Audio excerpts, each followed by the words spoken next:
سلیخود با خن لبابود گل عموکو نوبر صدقات عدنو لفنها رحم علينا عدنو لفنها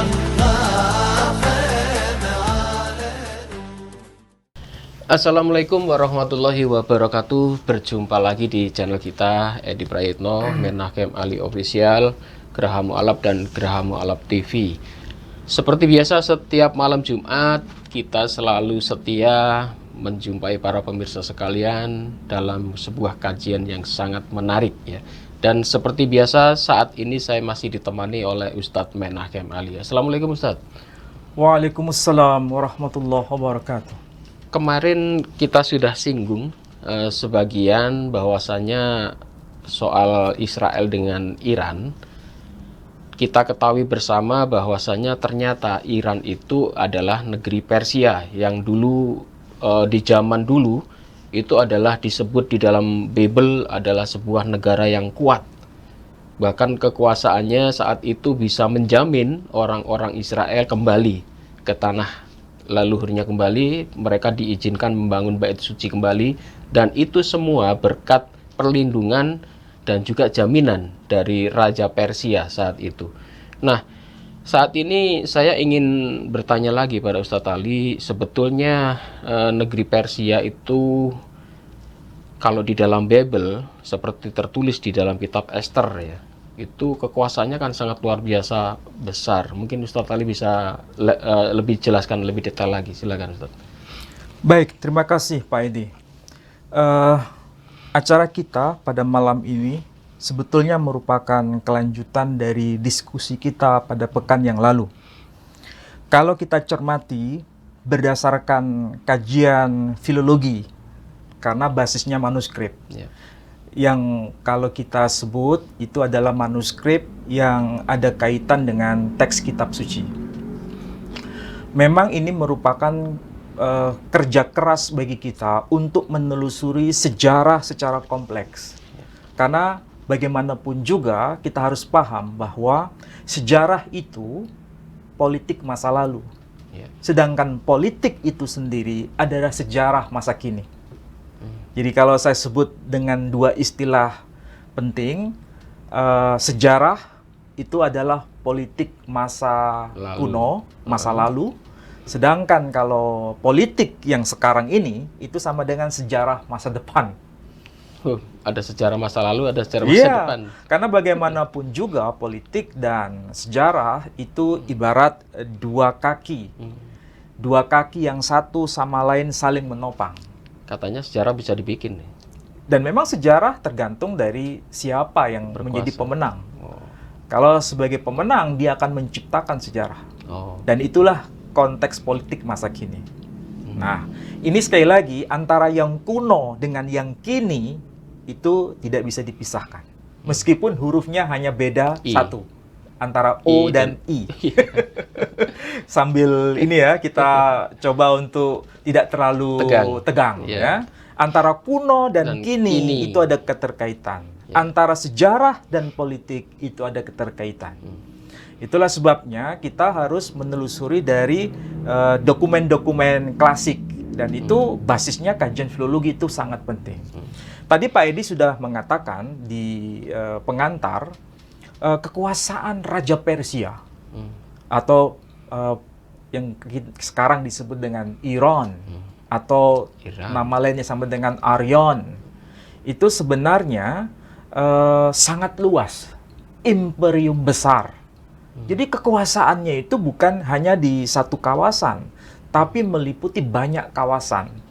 Kita masih ingat apa yang kita diskusikan pada pekan yang lalu, bahwa di dalam kitab Esther, pasal 1 ayat 1, kekuasaan Ahasiweros sebagai penguasa Persia, kekaisaran Persia atau Imperium Persia atau Iran masa kuno, itu mulai dari India sampai ke kawasan Ethiopia. Ethiopia. Ya, saya bacakan ini ya. Esther pasal 1 ayat 1. Pada zaman Ahasveros, dialah Ahasveros yang merajai 127 daerah, mulai dari India sampai ke Ethiopia. Nah, itu terjemahannya. Ya. Saya bacakan yang versi Ibraninya ya.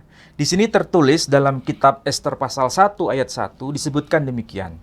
Wa yahi bimei Ahasveros hu Ahasveros melech me hoddu we'atkus wa yahi, dan adapun bimei Ahasveros, pada masa Ahasveros, hu Ahasveros, dialah Ahasveros, melech seorang raja, me hoddu yang menguasai dari kawasan Hoddu, we'atkus hingga ke kawasan India. Kus. Ethiopia. Saya belum terjemahkan Kus, ya. apa itu Hoddu, Sampai Kus. apa itu Kus. Ya, ini merupakan penegasan kekuasaan seorang raja yang menguasai kawasan luas dari wilayah Hoddu sampai kawasan Kus. Dalam tradisi Yahudi, dalam tradisi kitab-kitab rabbinik, apa yang dimaksud dengan Hoddu? Apa yang dimaksud dengan Kus? Ternyata kalau di dalam kitab Targum Yonatan ben Uziel, ketika disebut dengan istilah Hoddu, dia kemudian menulis dengan istilah Hindea. India. Jadi kalau disebut Hoddu, bahasa Ibraninya, teks Ibrani menyebut demikian. Ternyata di dalam kitab Targum Yonatan ben Uziel bahasa Aramaik, itu tertulis Hindea. Hindea.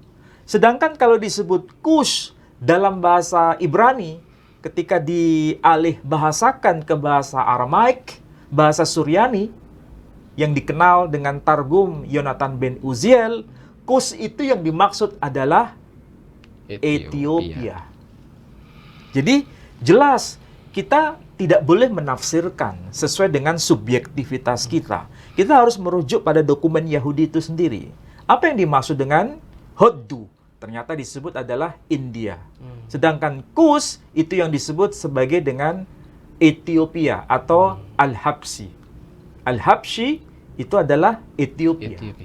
Dan itu juga dibenarkan oleh Rabbi Saadia Gaon yang menerjemahkan Targum Arabit. Targum dalam versi bahasa Arab, dalam tradisi Yahudi Musta'aribah, menyebutnya Al-Habsyi. Itu untuk kawasan Kush. Sedangkan India disebut Al-Hindi.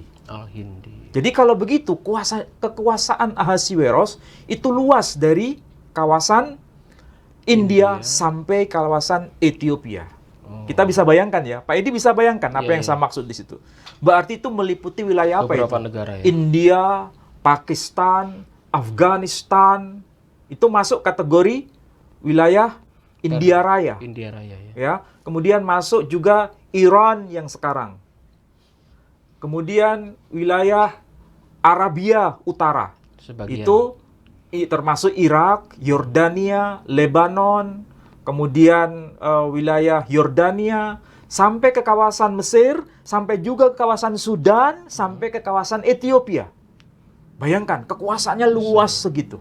Dan itu disebut Persia juga. Dan itu disebut sebagai kekuasaan Persia. Karena di dalam ayat 3 disebutkan memang ada tentara Persia di situ ya. Ya, betul. Jadi kalau begitu, berdasarkan manuskrip atau berdasarkan teks kitab suci, memang menjelaskan demikian. Dan ini sebetulnya ada sesuatu yang mengejutkan kita. Kenapa ya? Persia atau Iran kekuasaannya begitu luas. Karena memang fakta sejarah membuktikan itu bagian dari imperium besar pada masanya sebanding dengan kekuasaan Romawi pada masanya. Kekuasaan Romawi itu juga imperium besar dan itu berhadap-hadapan. Dengan Persia. Kalau bahasa sekarang itu sama dengan blok barat dan blok timur. Atau kalau kita sekarang istilahnya ada NATO ya. Nah, itu blok barat. Kalau blok barat dulu sebelum Islam, era pra-Islam itu adalah Imperium Romawi. Dan Persia itu. Dan Persia itu Imperium Timur.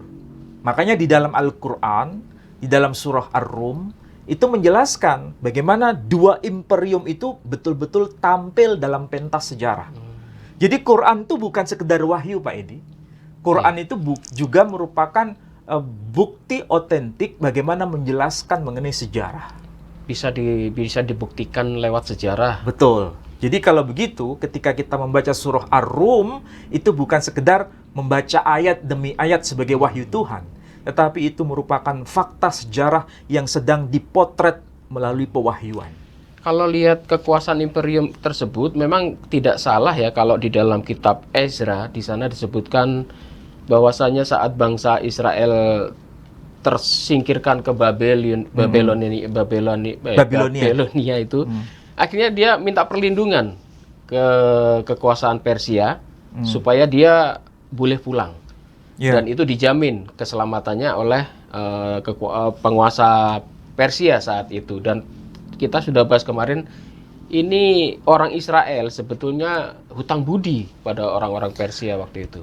Ya, kita harus mengakui apa adanya bahwa ketika bait suci yang pertama atau Beit Hamikdash yang pertama dibangun oleh Melech Shlomo maksudnya, atau Raja Sulaiman, itu bait suci atau Beit Hamikdash itu begitu megah, sangat luas.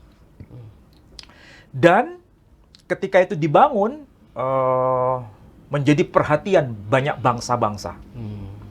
Namun karena bangsa Israel melakukan sesuatu yang dianggap Tuhan kurang berkenan, maka mereka kemudian dibuang. Dihukum ya. Kawasannya dikuasai oleh Babilonia. Kemudian mereka diasingkan. Semua mereka diasingkan. Sehingga menjadi kaum diaspora di kawasan Babilonia. Kalau dalam Alkitab tidak disebut Babilonia, tapi disebut Babel. Makanya nanti kitab Talmud itu juga ditulis di kawasan Babel. Makanya disebut Talmud Bavli. Jadi semua hal yang berkaitan dengan hukum-hukum yang muncul di era pembuangan, di era pengasingan itu di kawasan Babilonia, maka itu didokumentasikan dalam kitab yang disebut Talmud Bavli. Nah, kemudian setelah itu baru Babilonia ditaklukkan oleh Persia. Kemudian mereka, orang-orang Yahudi, diizinkan untuk membangun bait suci. Dan boleh pulang kembali ke Nah, dari situlah kemudian bait suci itu dibangun ulang, Beit Hamikdash dibangun ulang. Nah, setelah itu barulah kita bisa paham bahwa memang kaum Yahudi itu hutang darah, hutang nyawa, sekaligus hutang budi kepada Persia bangsa atau Iran Persia. ini. Ya. Dalam konteks ini menjadi bukti bahwa bangsa Yahudi itu sangat-sangat diizinkan untuk membangun peradabannya kembali di wilayah yang Israel. Sekarang kita bisa lihat pada peta itu. Tapi Israel kan sudah pecah waktu itu ya, bahkan pecah menjadi dua, utara dan selatan. Ya, memang setelah masa Raja Sulaiman, itu kekuasaan secara wilayah itu dibagi dua. Ada yang wilayah Samaria, ada yang disebut wilayah Yehuda. Wilayah Samaria itu dipercayakan kepada 10 suku. Sedangkan yang wilayah Yehuda dipercayakan kepada 2 suku. Makanya mereka yang Israel Utara itu suku Yusuf, suku Ruben, suku Naftali, dan lain-lain. Sedangkan yang di Israel Selatan itu adalah suku Benyamin dan suku Yehuda itu sendiri. Kerajaannya disebut Kerajaan Yehuda. Nah, tapi sebetulnya apa yang dicita-citakan untuk membangun sebuah Medinat Yisrael sebagai wilayah kawasan Israel itu bukan hanya kawasan itu, tapi lebih luas lagi sebenarnya. Dan itu ada termaktub di dalam Alkitab itu sendiri. Ini janji Tuhan menurut Alkitab. Wah, janji kalau, Tuhan. kalau memori lama dijadikan patokan itu sebuah wilayah, itu Persia bisa minta kekuasaannya kembali mulai dari India sampai Ethiopia nanti.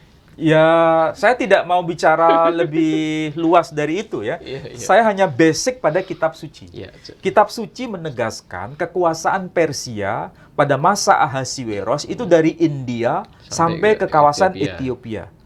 Begitu juga wilayah yang diamanahkan Tuhan kepada Abraham untuk benih Abraham, zera Abraham, keturunan Abraham, itu mulai dari wilayah Sungai Nil sampai wilayah Sungai Efrat. Nah, sebentar Ustaz.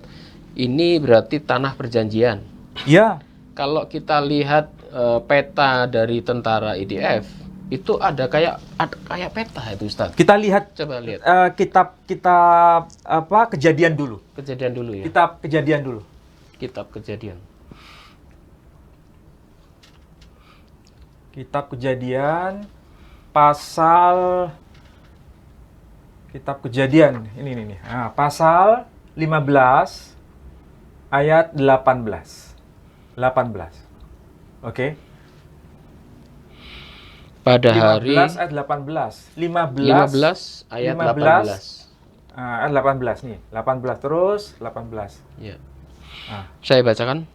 Pada hari itulah Tuhan mengadakan perjanjian dengan Abram serta berfirman, kepada keturunanmu lah kuberikan negeri ini, mulai dari sungai Mesir sampai ke sungai besar, yaitu sungai Efrat.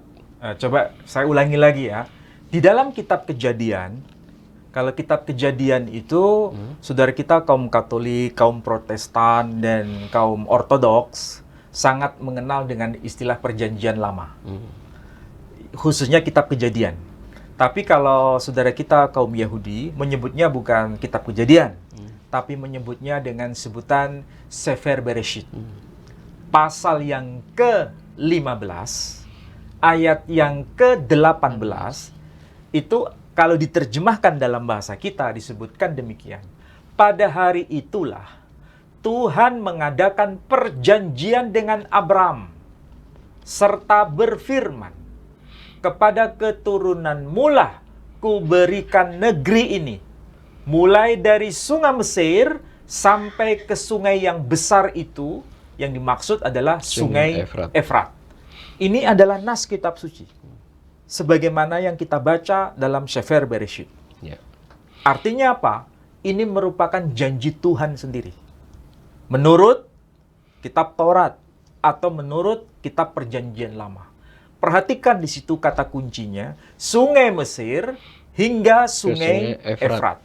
Nah, sekarang kita cek yang versi bahasa Ibrani. Bagaimana ayat itu, apakah memang menyatakan demikian? Sing bawah ini, Mas. Yang bahasa Ibrani? Sebelah sini.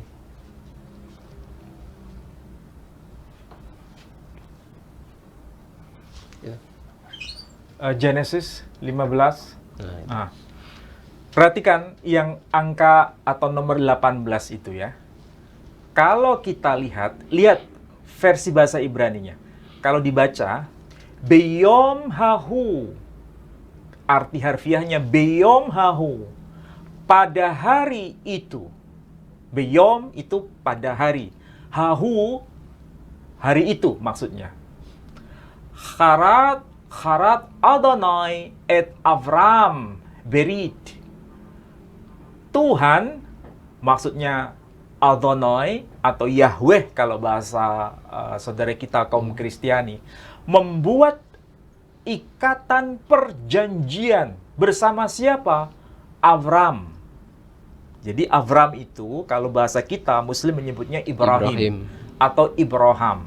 Sedangkan saudara kita kaum Kristiani menyebutnya Abraham atau Avram. Ya. Jadi kalau disebutkan di sini, Beyom hahu karat Adonai et Avram. Pada hari itu Tuhan mengikat satu perjanjian dengan Avram. Berit, perjanjian. Lemor. Kemudian dikatakan dari kata amar. Tuhan berkata, Lezar aicha. Perhatikan di situ. Lezar aicha natat ti et haeret hazot. Ini luar biasa bahasa ini. Dikatakan lezar eha, hanya untuk keturunanmu, bagi keturunanmu. Zar'e, zar'e itu arti harfiahnya sama dengan benih sebenarnya. Kalau diterjemahkan anak kurang tepat. Kalau bahasa Ibrani anak itu ben atau benei. Sedangkan di sini kata yang dipakai zar'e. Zar'e itu zera. Di dalam kitab suci yang disebut zera itu selalu dialamatkan kepada dua orang. Pertama, yang disebut zera itu adalah Yitzhak. Jadi Yitzhak itu disebut zera, benihnya. Benihnya siapa? Ibrahim. Benihnya Abraham. Yang kedua, Yismail. Jadi sebetulnya Yismail itu juga disebut zera dalam Alkitab.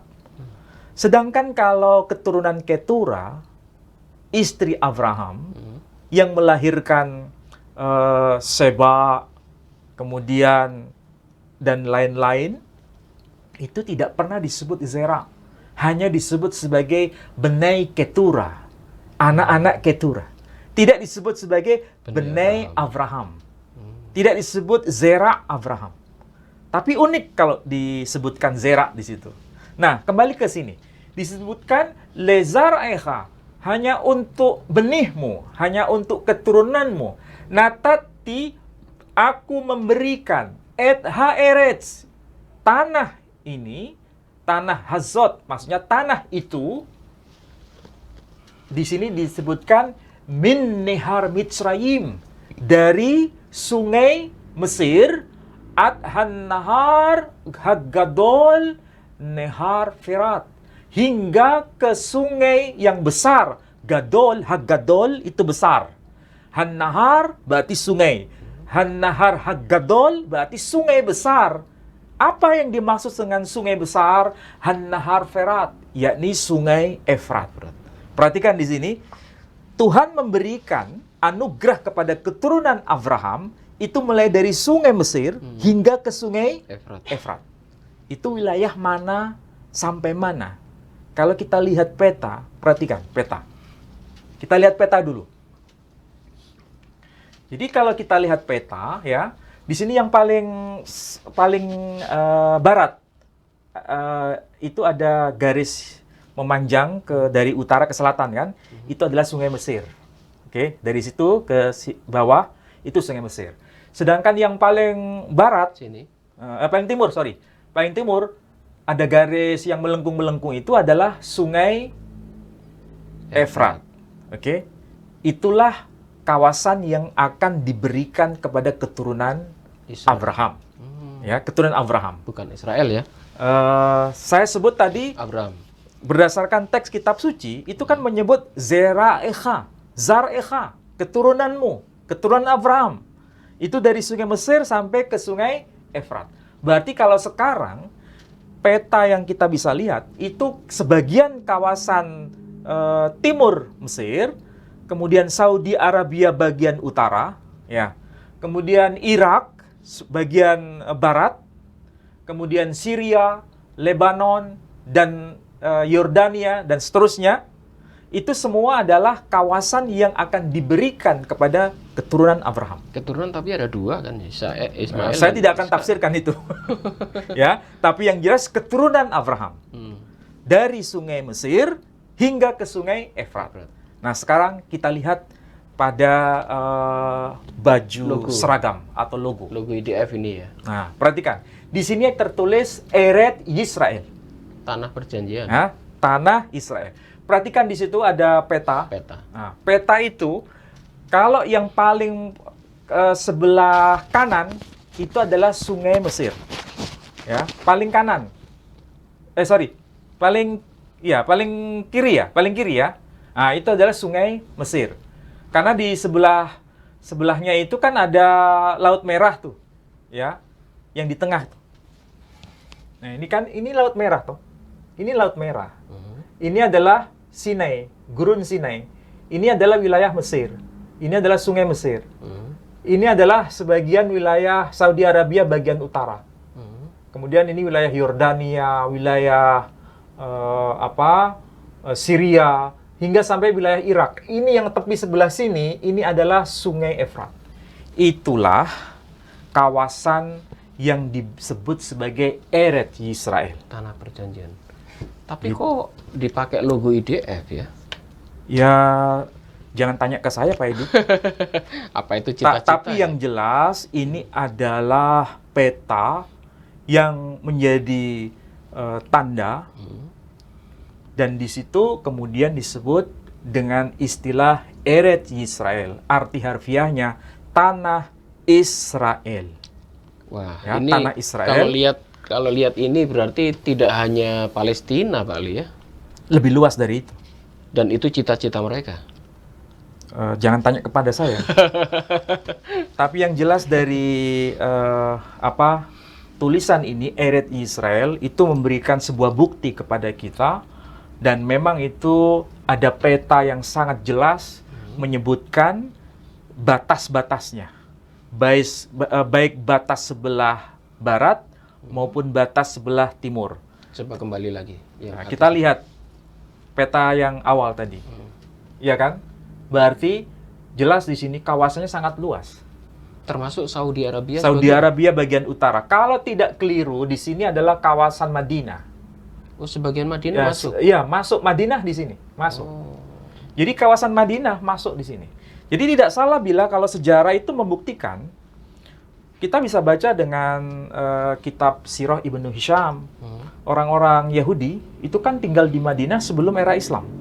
Sebelum risalah Nabi kita Muhammad SAW muncul dalam pentas-pentas sejarah. Begitu juga Nabi kita Muhammad SAW sebelum dilahirkan, orang-orang Yahudi sudah berhimpun di kawasan Palestina. kota Madinah. Bahkan di situ ada kota yang sangat dekat dengan Madinah, yakni kota Khaybar. Jadi kota Khaybar itu masuk kategori ini, kawasan yang akan menjadi wilayah besar. Makanya saat Nabi Muhammad di Madinah itu sudah ada orang Nasrani, ada orang Yahudi di sana. Ya, secara etnis, secara kesukuan, suku-suku Israel sudah sampai ke kawasan itu. Dan fakta real kan berarti, kalau begitu kita bisa simpulkan. Mengapa banyak orang-orang Yahudi yang tinggal di Madinah? Apakah itu karena kebetulan? Itu bukan sebuah kebetulan. Tapi mereka sendiri sadar. Mereka sendiri mengakui. Mereka sendiri sangat memahami apa yang tertulis dalam kitab Taurat. Itu adalah wilayah yang diberikan Tuhan kepada mereka untuk mereka bisa miliki. Kayak ingat kemarin juga ada masalah di negara mana kemarin? Ada banyak warga Israel yang membeli tanah-tanah itu ya. Berarti mereka sudah mulai khawatir juga. Itu bukan wewenang saya. Saya tidak mau menyentuh persoalan itu. Tapi saya hanya basisnya kitab suci. Jadi kitab suci kalau sudah menjelaskan Tuhan memberikan kepercayaan kepada Abraham untuk keturunannya dari sungai Mesir sampai wilayah sungai Efrat, itu harus terrealisasi. Wow. Kalau seperti itu, wah bahaya juga. Saya tidak mau bicara di lain itu. Iya. Tapi yang jelas, apa yang tertulis dalam kitab suci ya dipahami seperti itu. Makanya kita kan bertanya. Dan sekaligus ketika kita bertanya kepada para sarjana Muslim, mereka sulit untuk menjelaskan mengapa kaum Yahudi itu bisa ada di kawasan Madinah. Apa yang menjadi sebab? Tidak ada jawaban yang memuaskan. Mereka hanya mengatakan, ya karena mereka migrasi dari wilayah yang ada di utara menuju wilayah selatan dalam rangka untuk migrasi, diaspora, hanya itu jawabannya. Tapi ini tidak memuaskan saya. Saya baru ketemu jawabannya sendiri ketika merujuk pada teks Alkitab sendiri mengatakan demikian. Karena Tuhan menganugerahkan kepada mereka dari sungai Mesir sampai sungai Efrat. Dan berarti Madinah bagian dari itu. Ya, tapi orang Israel lupa bahwasanya anak Nabi Ibrahim kan ada Ismail juga di situ. Ya, masalahnya orang-orang Arab sendiri kan tidak paham mengenai Alkitab. Jadi mereka nggak tahu menahu soal itu. Yang tahu hanya Bani Israel. Dan ini dipakai logonya IDF loh. Yaitu hak setiap orang, Pak. Dan itu hak setiap negara untuk menyesuaikan dengan logo yang mereka punyai. Dan itu cita-cita jangka panjang mungkin. Saya tidak tahu. Tapi Pak Edi baru tahu ternyata ada kaitan dengan IDF. Ya. Oke, saudara-saudaraku sekalian, ini nyerempet-nyerempet bahaya juga ini. Soalnya kan itu tujuan dari orang sebelah ya. Dan supaya Anda juga paham bahwasanya kajian kita malam hari ini tidak mau menyenggol siapapun, baik itu politik atau apa, murni kita kajian filologi ya. Ditinjau, kalau kemarin ditinjau dari segi bahasa, dan kali ini kita tinjau dari segi kawasan geografisnya, dan itu ada peta-peta politik. Dan karena kenapa saya katakan peta politik, ternyata logo peta itu dipakai oleh logo IDF sampai hari ini, dan ternyata saya juga baru tahu logo IDF ada petanya di situ ya. Kita juga sampai hari ini belum apa itu ya, ternyata terbongkar sudah. Ternyata logo itu adalah sebuah logo peta, dan kita sudah tunjukkan itu adalah ada cita-cita dari zaman Ibrahim ternyata, dan itu tanah perjanjian yang dijanjikan kepada Ibrahim atau keturunan ya, Zara Ibrahim tadi. Baiklah saudara-saudaraku sekalian, untuk Anda sekalian yang ingin membantu kami selalu membuka donasi untuk bapak-bapak, ibu-ibu sekalian yang ingin berdonasi. Silahkan Anda bisa berdonasi ke Yayasan Pembina Mu'alaf atau HIT. Ya, di sini ada logo Krisnya. Anda bisa scan, Anda bisa kirim berapapun. Karena yayasan kami ini sekarang sudah berkembang, sudah luas ya. Beberapa program juga akan kami laksanakan, dan kami juga membutuhkan dukungan dari bapak-bapak ibu sekalian. Untuk bapak ibu yang sudah mendukung kami ucapkan banyak terima kasih, dan semoga dilipat gandakan oleh Allah Subhanahu wa taala. Mungkin ada closing Ustadz, silakan.